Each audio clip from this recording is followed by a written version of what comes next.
Hola, ¿cómo estás? ¿Cómo te va? Bueno, en esta lección vamos a platicar un poco de la modelación de base de datos relacionales. Es importante que sepas que aunque no es necesario que un analista de datos sepa modelar, no está de más que sepa algo de modelación. ¿Por qué? Se supone que el proceso ETL lo hace gente técnica que sabe de base de datos y te entrega un set de datos listo para su uso.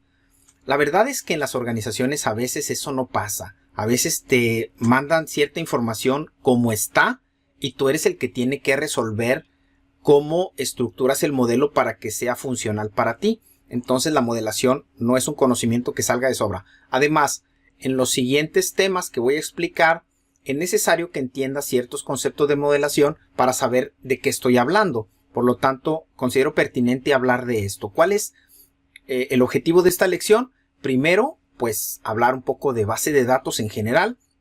Y segundo, hablarte de los elementos de la base de datos relacionales. Fíjate bien, ¿dónde estamos? En nuestro chart de avance, pues resulta que vamos a ver el tema de modelación de datos, que es el entregable final del ETL. Ahí es donde estamos. Bueno, ahora vamos a hablar de base de datos. Primero, según David Kroenke, que tiene un libro de base de datos fabuloso, es el libro de referencia que yo uso para muchas cuestiones documentales, define la base de datos como una colección autodescriptiva de registros integrados, ¿sí? Esa es la definición formal de base de datos. Hay varios tipos de base de datos que son relacionales. Son las que están basadas en tablas y en relaciones entre las tablas. Este es el modelo más generalizado, más ampliamente utilizado cuando hablamos de las grandes bases de datos en el mundo de cuestiones transaccionales, que son Oracle, SQL Server, MySQL. Todas esas bases de datos obedecen a este modelo en particular. Hay otras bases de datos que son ya más específicas, que se les consideran no relacionales. Son las columnares, que en lugar de ver los datos en filas, los ven en columnas. Llave valor, que solamente traen una llave y un contenido. Pueden ser, las documentales son de ese tipo. Jerárquicas son unas que van ampliando de información general a particular. Muy eficiente, aunque muy redundante, pero existen. Hay bases de datos gráficas, que lo que almacenan pues son patrones de bits, que pueden ser representados como gráficos. Series temporales son bases de datos que te facilitan el recorrido de ciertos eventos, o son bases de datos prácticamente enfocadas en eventos. Entonces tú puedes utilizar cualquiera de ellas. Ya utilizar bases de datos no relacionales es avanzado, es especializado, es específico. Es muy raro que te encuentres herramientas de analítica generales que atiendan estos modelos diferentes al relacional. Entonces vamos a hacer énfasis en el modelo relacional, aunque vale mucho la pena que estés consciente que hay otro tipo de base de datos. Información como la que guarda Twitter, información como la que guarda Facebook, en donde es información muy heterogénea. Tú lo que hay ahí no te lo imaginas en tablas y arreglos bidimensionales, pues obviamente las bases de datos de otro tipo son más eficientes. Pero los sistemas transaccionales per se, los que comúnmente vemos en las organizaciones, casi siempre van a estar en modelo relacional. Hablemos precisamente de las bases de datos relacionales, que es la que nos interesa y la que probablemente vayas a terminar manejando con lenguajes de programación o con bases de datos. Primero, se basa en el concepto de tablas, ¿sí? Las tablas, llamadas también entidades o tuplas, son datos almacenados en forma de arreglo bidimensional que almacenan información de una misma naturaleza. Es decir, yo tengo filas, tengo columnas, todas las columnas almacenan lo mismo, las filas representan una observación de lo mismo. En este arreglo bidimensional de datos, las columnas representan campos o atributos, features, podría decirle también, mientras que las filas representan registros u observaciones. Este es el típico ejemplo de una tabla. El detalle es que las tablas separan la información. Ahorita vamos a hablar un poquito más de eso. Veamos este concepto de llaves. ¿Qué es una llave? Pues una llave, también conocida como claves, es un conjunto de campos que permiten identificar o localizar un determinado contenido dentro de una tabla. tengo una tabla en donde almaceno los alumnos, pues la matrícula del alumno me sirve como llave. Oye, tengo una tabla donde guardo la información de empleados, bueno, el número de empleado me sirve como llave. Aquí hay algo. Si la llave está compuesta de un solo campo, se le llama llave simple. Si la llave está compuesta de dos o más campos, se le llama llave compuesta. Ahí hay que tener cuidado con eso porque las llaves compuestas siempre son más complicadas de manejar, pero pueden existir. Una cosa, se le llama llave primaria al conjunto de campos mínimos suficientes y necesarios para identificar como único un registro dentro de una tabla. Ahí hay una discusión de que si todas las tablas deben llevar llave primaria o no. En mi opinión, no deben llevar todas las tablas. Podrá haber una tabla, imagínate una tabla estadística, en donde nunca tengo yo la necesidad de recuperar un registro de manera única. Porque imagínate que la información me sirve desde el punto de vista estadístico, en donde tengo un montón de registros y la utilidad para mí va a estar cuando yo los proceso y empiezo a sacar información a partir de ese conjunto. Pero no me interesa recuperar registro por registro para ninguna cosa, ¿no? Imagínate una encuesta en donde pregunto si alguien quiere o no quiere algo. Tengo muchos sí, muchos no. ¿Para qué me serviría identificar cada sí y cada no? Ahí no tendría yo necesidad de una llave primaria. Pero generalmente las tablas sí la tienen. En una llave primaria no se pueden repetir valores, por lo cual se dice que tienen unicidad. En el caso de las llaves primarias compuestas, la combinación de campos debe tener unicidad, aunque los campos per se pueden no tenerla. Fíjate, los campos que forman una llave primaria se le llama atributos primos y los campos que no forman parte de la llave primaria se les llama atributos no primos. Ningún atributo primo puede tener el atributo de nulidad o no deben ser nullable, es decir, no pueden ser nulos. Esa teoría es importante. Ahora, cuando en una tabla se tienen dos o más llaves que podrían funcionar como llave primaria, imagínate que tú tienes una tabla en donde tienes tu número de empleado, pero aparte tienes tu número de registro de identificación fiscal o tu número de seguro social, pues queda claro que también te puedo identificar por tu número social de seguridad social o tu número de identificación fiscal. Entonces yo digo, ok, tengo tres probables campos con los cuales te podría identificar, pero decido usar el número de empleado. Ok, entonces el número de empleado se queda como llave primaria y las otras dos llaves que podrían ser llave primaria, aunque no las esté usando para ello, se les dice que son llaves candidatas. Cuando los atributos primos son características inherentes a los datos, entonces se le dice que es una llave primaria natural. Por ejemplo, los libros. Tú sabes que todos los libros deben tener un ISBN, un International Standard Book Number. Entonces es obvio, es natural que cada libro tiene su ISBN. Por lo tanto, el ISBN es una llave natural porque pues precisamente permite identificar los libros. Pero imagínate tú que tienes otra información en donde no hay un dato o no hay una característica que realmente yo pueda usar como identificación. Por ejemplo, yo agarro las personas y las personas resulta que tienen nombres, pero hay nombres que se pueden repetir, entonces el nombre no me sirve. Puede ser el nombre con la edad, pero puede haber que haya personas con nombre y con la misma edad repetidos, entonces no me sirve para identificarlos como únicos. Yo digo, ¿sabes qué? Ponle un número de persona, ponle un número de identidad fiscal, ponle un número de empleado.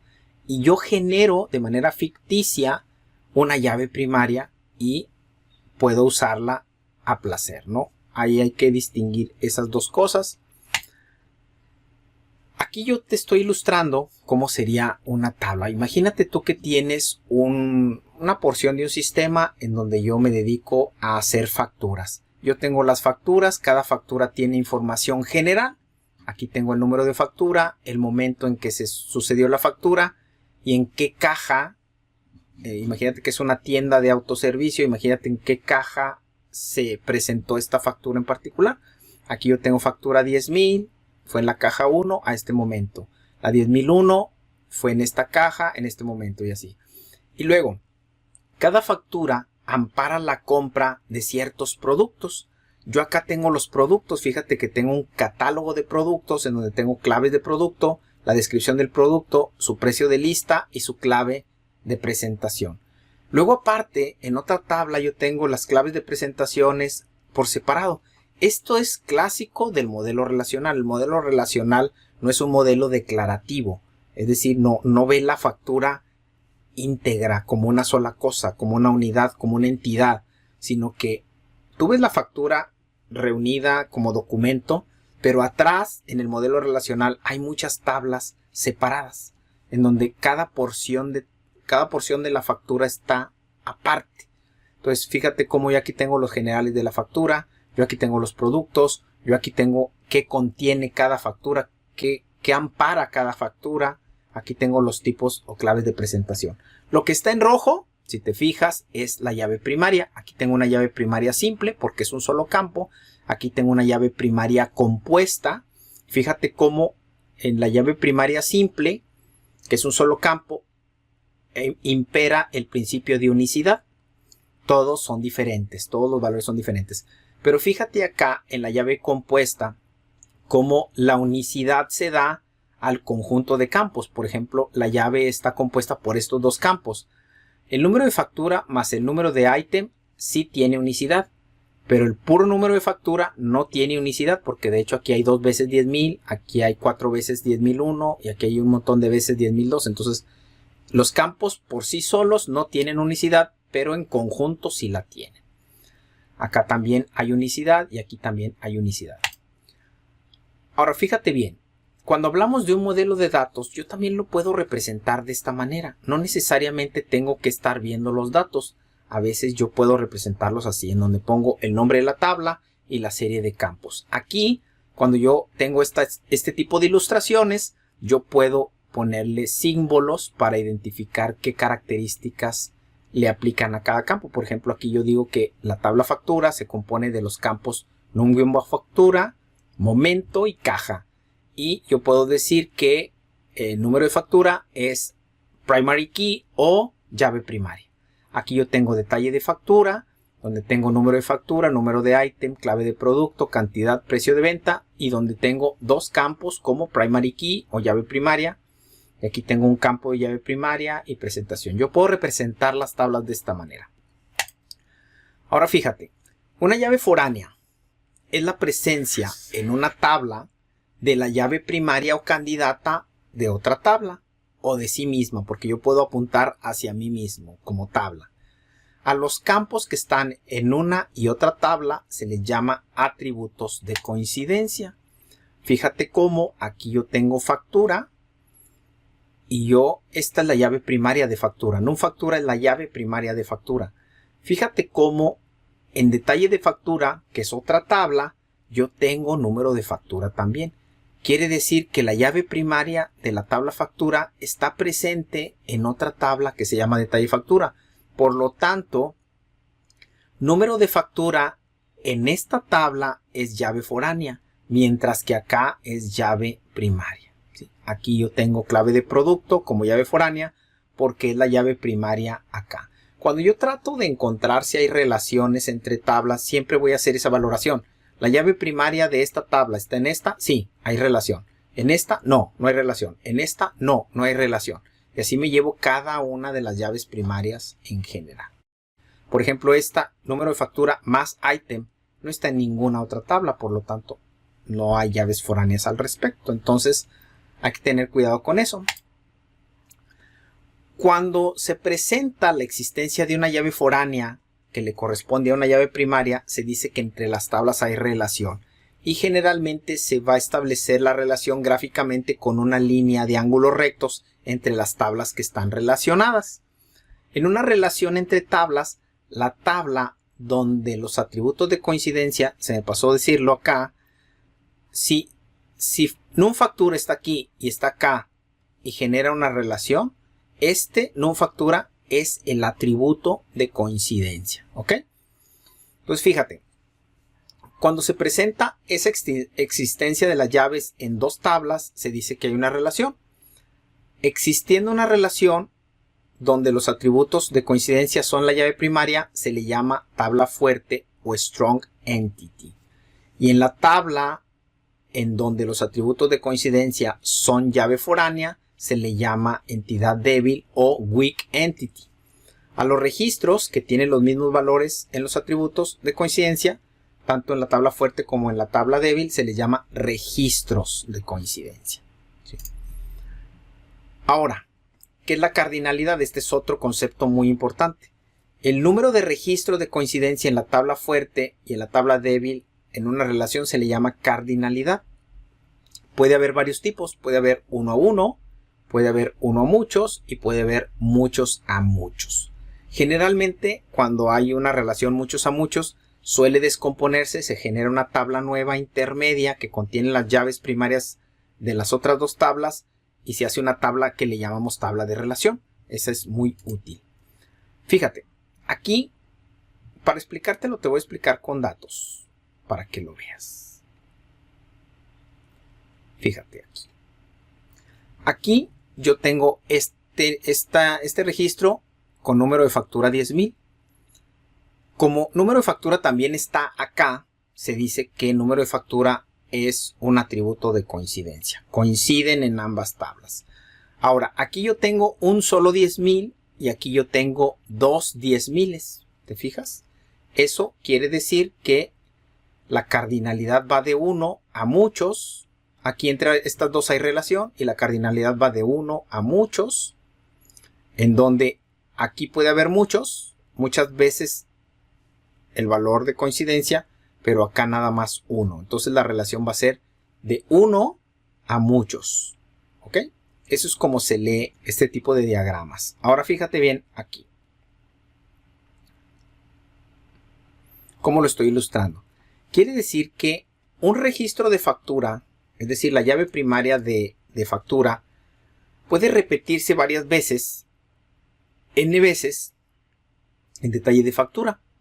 Entonces la relación, se dice que hay una relación entre esas tablas y la relación es de 1 a n, de 1 a muchos.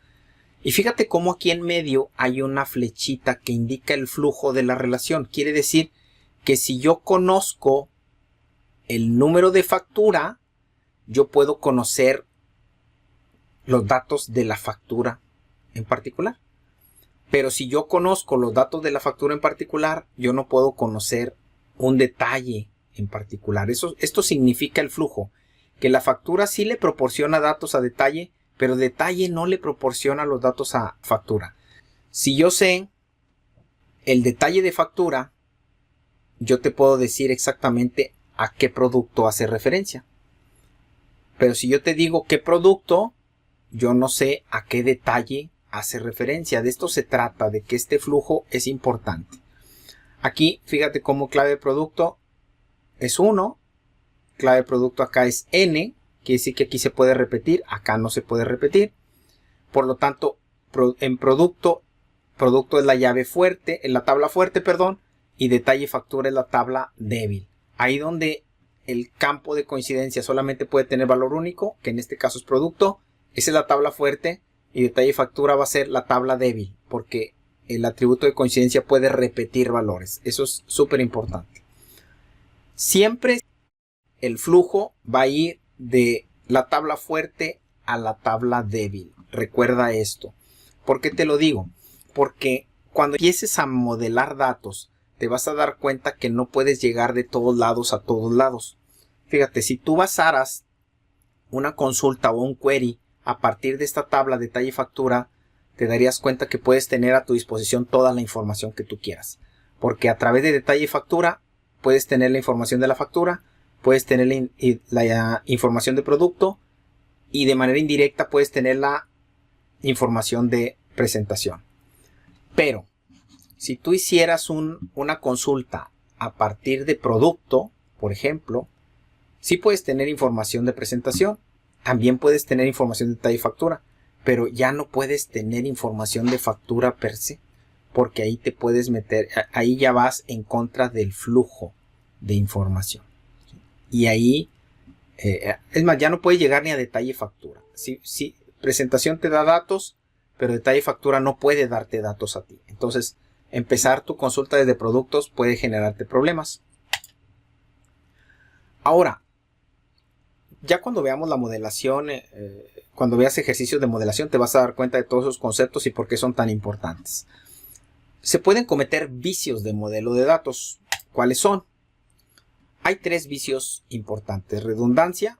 Redundancia es la repetición innecesaria de datos. Ahí quiere decir que tú tienes cierta información en una tabla y por alguna razón también la quieres incluir en otra tabla, aunque no es necesario porque la relación entre tablas te podría resolver tu duda. El problema con la redundancia es que cuando la tienes, si llegas a actualizarle algo a la información, tienes que actualizar todas las redundancias, lo cual puede ser bastante problemático. La inconsistencia, ese es otro vicio del modelo relacional y consiste cuando tú tienes diferentes codificaciones y que hay códigos que significan diferentes cosas. Por ejemplo, cuando tienes en una misma base de datos 2 códigos para un mismo producto, hay inconsistencia. Cuando tú tienes para cierto producto 2 diferentes unidades de medida válidas, ahí tienes inconsistencia. Si cuando un número de empleado para cierto sistema es cierta persona, pero en otro sistema es otra persona, tienes inconsistencia. Eso se tiene que resolver antes de cualquier analítica. Y falta de integridad es la ausencia de registro de coincidencia. Por ejemplo, si yo tengo una factura 10,000 y tengo en el detalle de factura muchos ítems de la factura 10,000, debe haber correspondencia. Si yo, teniendo detalle de la factura 10,000, se me ocurre borrar la factura 10,000, voy a tener registros en detalle de factura que hacen referencia a una factura que ya no existe. Por eso digo que falta integridad. La falta de integridad no puede existir porque cuando tú empiezas a hacer consultas de analítica con datos que no están bajo el supuesto de integridad, simplemente las consultas omiten los datos que no están completos, que no están íntegros, y pues vas a tener ahí un sesgo importante de datos.